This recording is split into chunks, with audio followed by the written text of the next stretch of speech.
திருவள்ளூர் மாவட்டம் பொன்னேரி அருகே பஞ்சட்டி தனியார் கல்லூரியில் நடைபெற்ற பட்டமளிப்பு விழாவில் இஸ்ரோ விஞ்ஞானி மயில்சாமி அண்ணாதுரை சிறப்பு விருந்தினராக கலந்து கொண்டு மாணவர்களுக்கு பட்டம் வழங்கினார்.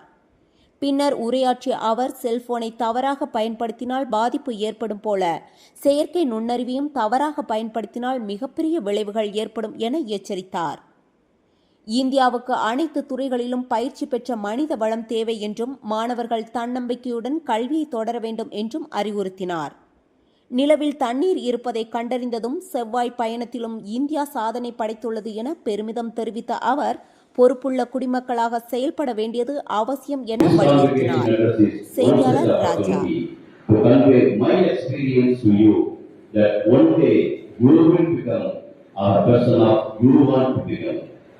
This great nation needs and can accommodate many more. Just get ready. Never look right or left. Be straight and focus to your goal. On this important moment of your life, make a resolve in your mind to achieve something meaningful, as I already told, purposeful, everlasting, that people will look upon with your name behind. You will eventually be what you constantly believe yourself to be. However, there is a caution. Ladies and gentlemen, distinguished guests, faculty, graduates, students, and esteemed friends, I wish you to express my deep sense of gratitude to you all for your kind attention. Thank you, thank you, thank you. Data science, who are being certified by after examination to be duly qualified to receive the degrees of Ada University.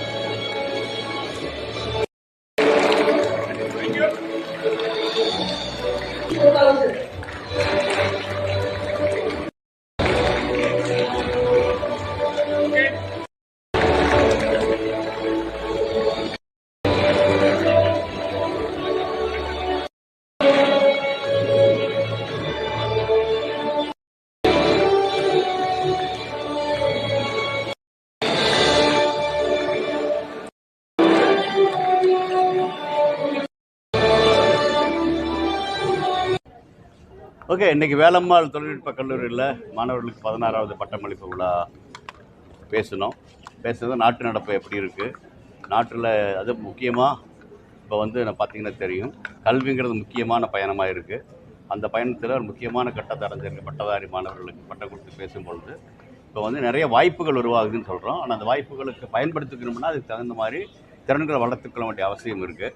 முக்கியமாக அவங்க பள்ளிக்கு பட்டம் முடிஞ்சதோட படிப்பு முடிச்சிடல, வாழ்க்கையில் போகும்பொழுது இன்னும் படிக்க வேண்டிய அவசியம் இருக்குது.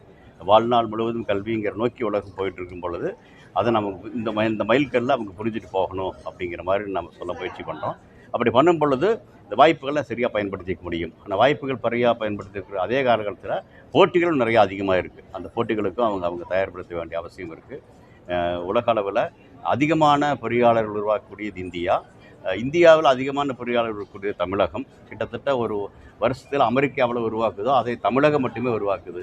ஆனால் அவ்வளோ பேரும் பொறியாளரை சிறப்பாக வந்தாங்கன்னா நல்லா இருக்கும். அமெரிக்கா முன்னிலை இருக்கிறதுக்கு காரணம் அங்கே தொழிற்புரட்சிக்கு பிறகு வந்த பல இன்ஜினியர்ஸ் அவங்க தான் காரணமாக இருந்தாங்க. அது அந்த நாட்டில் பிறந்தவங்க மட்டும் இல்லை, இங்கிருந்து போனவங்களும் இருந்தாங்க. அதை தாண்டி இப்போ நம்ம நாட்டுக்கு செய்ய வேண்டிய வாய்ப்புகள் உருவாகுதுன்னு நினைக்கிறேன். அதை சரியாக பயன்படுத்திங்கன்னா சரியாக இது வரும். அதுவும் முக்கியமாக ஏஐ, செயற்கை நுண்ணறிவு அப்படிங்கிற ஒரு இது தொழில் புரட்சியை தாண்டி ஒரு புரட்சியாக வந்துட்டுருக்கு. அதை நம்ம சரியாக பயன்படுத்திட்டோம்னா நமக்கு சிறப்பாக இருக்கும். இல்லைன்னா அப்படின்னா அதை நம்ம பின்தள்ளி போவதற்கான ஒரு ஒரு ஒரு நிலைமை இருக்குது. அதை புரிஞ்சிக்க வேண்டிய அவசியம் இருக்குது அப்படிங்கிறத சொல்ல முயற்சி பண்ணுறேன். இதை தாண்டி பள்ளிகளிலிருந்தும் கூட மாணவர்கள் வர்றாங்க, கல்லூரிகளிலிருந்து வர்றாங்க. கல்லூரியை தாண்டி வெளியில் போகும் பொழுதும் கூட இந்த கல்வி அப்படிங்கிறது மிக மிக முக்கியம் அப்படிங்கிற மாதிரி சொல்ல முயற்சி பண்ணுறோம்.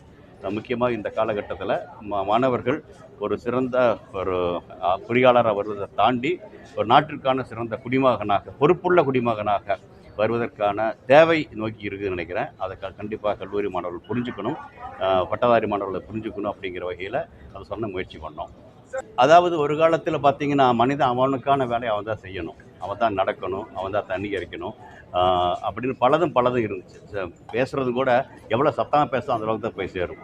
இப்போ பார்த்தீங்கன்னா எல்லாத்துக்குமே அது தொழிற்புரட்சி வந்தால் பிறகு நீங்கள் வந்து பயணிப்பதற்கான வாகனங்கள் வந்துச்சு, நீங்கள் மெதுவாக பேசினாலும் கூட உலகம் ஃபுல்லாக கொண்டு போய் சேர்ப்பதற்கான சாதனங்கள் வந்துச்சு, இப்போ பறக்கிறதுக்கான சாதனங்கள் வந்துச்சு, விண்வெளிக்கு போவதற்கான சாதனங்கள் வந்துச்சு. இதெல்லாம் வந்து கிட்டத்தட்ட தொழில் புரட்சி தாண்டி வந்த சாதனங்கள். இது எல்லாம் வந்து அன்ற காலத்தில் மனிதன் எப்படி பயணித்தானோ அதை விட சிறப்பாக பயணிப்பதற்கு முடிஞ்சது. ஒரு காலத்தில் மனிதன் எப்படி தன்னுடைய மொழியை கடத்த முயற்சி போயிட்டானோ அதை விட சிறப்பாக பயன்படுத்தியிருக்கு உதவுச்சு. அதுக்கு கொஞ்சம் இப்போ ஆனால் அவனுடைய மூளை அவன் தான் பயன்படுத்திட்டு இருந்தான். அதை தாண்டி அவனுடைய மூளைக்கும் கூட இப்போ வந்து ஒரு ஒரு உதவியாக வரக்கூடிய சாதனமாக ஏஐ நாம் பார்க்குறோம். அதை வந்து அதற்கான சாதனமாக பயன்படுத்திட்டோம்னா சிறப்பாக இருக்கும். செல்ஃபோன் இருக்குது, செல்ஃபோனை வந்து நம்ம சரியாக பயன்படுத்தினா நமக்கு சரியாக இருக்கும், சரியாக பயன்படுத்தலைன்னா அதற்கான பலன்களை மெதுவாக நம்ம பார்த்துட்டு இருக்கிறோம் இல்லையா? அதே மாதிரி செயற்கை நுண்ணறிவும் சரியாக பயன்படுத்தாத பட்சத்தில் தவறாக போவதற்கான வாய்ப்புகளும் இருக்குது, இல்லைன்னு சொல்ல முடியாது. அந்த வாய்ப்புகள் இருக்குது, அதை நான் சரியாக பயன்படுத்திக்கணும். பொறுப்புள்ளன்னு ஒரு வார்த்தையை உபயோகப்படுத்தினேன். பொறுப்புள்ள குடிமகன்கிற பொழுது பொறுப்புள்ள அறிவியல் அதை நோக்கி தான் நம்ம போகணும். நாம் அதில் பொறுப்பில் தவறும் பொழுது இது மாதிரியான விளைவுகள் வரும், அதை நாம் புரிஞ்சுக்கணும். அது வந்து இன்றைக்கி ஆமைக்கு வந்திருக்குன்னா நாளைக்கு நம்முடைய மனிதர்களே செயல்களுக்கு வராமல் இருக்கணும். அப்படின்னா பொறுப்பாக நடந்தவர்களுடைய அவசியம் இருக்குது அப்படிங்கிறதுக்காக தான் முடிச்சோம்.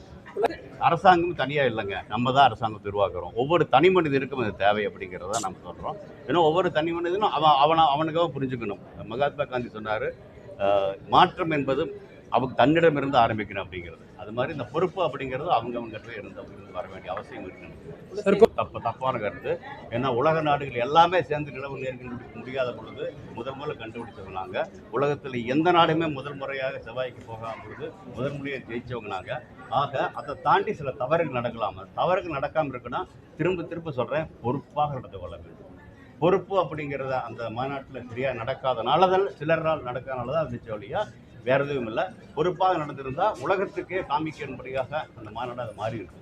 அது சிலர் செய்த தவறுகளால் அது பெரிதப்படுத்தப்பட்டது. அது இந்தியாவின் தவறல்ல, இந்தியரில் சிலர் செய்த தவறு. அதை நம்ம சரியாக பார்த்துக்கணும். அந்த பொறுப்புடன் இருக்கும் பொழுது எல்லாமே சரியாக போகும் அப்படிங்கிற நம்பிக்கை. ஏன்னா இன்றைக்கு உலகளாவில் தொழில்நுட்பத்தில் உலகம் முன்னேறி இருக்குதுன்னா அதில் கண்டிப்பாக பல இடங்களில் இந்தியர்கள் இருக்கிறாங்க. தமிழர்கள் நிறையா இருக்காங்க. அதனால கண்டிப்பாக வாய்ப்புகள் கொடுக்கும் பொழுது, பொறுப்பாக செயல்படும் பொழுது, உலகத்திற்கே காமிக்கும்படியாக இடத்துல கண்டிப்பாக இங்கே தமிழ்நாட்டில் படித்து போனவங்க தான் உலக அளவில் இருக்கிறாங்க, இல்லைன்னு இல்லை. வருங்காலங்கட்டத்தில் இன்னும் அதிகமாக நம்ம வெளியே போக வேண்டியதில்லை, இங்கிருந்தே செய்ய முடியும் அப்படிங்கிறதுக்கு தான் குலசேகர பெருமாள் வரும் பொழுது நம்ம இங்கிருந்தே கூட செய்ய முடியும். வேணும்னா இப்போ எப்படி நம்ம இங்கிருந்து அமெரிக்காவுக்கு போன தலைமுறையில் போனாங்களோ அது மாதிரி அடுத்த தலைமுறை இந்தியாவை நோக்கி, தமிழகத்தை நோக்கி வருவதற்கான அறிகுறிகள் கண்டிப்பாக இருக்குதுன்னு நினைக்கிறேன். அதைத்தான் நம்முடைய மாணவர்கள் இந்த வாய்ப்பை சரியாக பயன்படுத்திக் கொள்ளணும் அப்படிங்கிறத தான் திரும்ப இது மாதிரியான பட்டமளிப்பு விழாக்களில் இதுவரை என்னை பொறுத்தளவுக்கு யாருமே 180வது பட்டமளிப்பு விழா பேரோடு எனக்கு எழுத்தியிருக்கிறேன். அதை ஆங்கிலத்தில் முதன்மையாக நான் எழுத்தியிருக்கிறேன். ஏன்னா நம்ம இங்கே இருந்தாலும் நம்ம உலக அளவில் செய்ய வேண்டிய அவசியம் இருக்குது, இங்கிருந்து கூட உலக அளவில் செய்ய வேண்டிய அவசியம் இருக்குது. அதை நோக்கி நம்முடைய பசங்கள் சர்வதேச அளவில் போகணும். இப்போ இருக்கக்கூடிய கல்வி நிறுவனங்கள் என்னை பொறுத்தளவுக்கு தமிழகத்தில் சர்வதேச அளவில், இப்போ நான் இங்கிருந்து பேசுகிறேன்னா இந்த கல்வி நிறுவனம் கூட சர்வதேச அளவில் இருக்கக்கூடிய மற்ற பொறியியல் நிறுவனங்களுக்கு எதிலும் குறைவில்லாமல் தான் இருக்குதுன்னு பார்க்குறேன். அந்த வகையில் வருங்காலம் சிறப்பாக இருக்கும். பொறுப்பாக நம்ம நடந்து கொள்ள வேண்டும், மிக முக்கியம் தான். இல்லை, இதனுடைய அறிவியல் இது என்ன அப்படின்னா, பல ஆண்டுகளாக எப்படி பருவம் வந்துச்சு இல்லையா, அதை பார்த்து தான் சொல்கிறேன் நான். இப்போ ஒன்று, அப்புறம் இப்போ இருக்கக்கூடிய இதை வச்சுக்கிட்டு காற்று நிலை எப்படி இருக்குது, இதெல்லாம் வச்சு தான் நம்ம சொல்கிறேன். ஆனால் என்ன அப்படின்னா பருவநிலை போன 10 வருஷம் இந்த மாதிரி இப்படி இல்லை.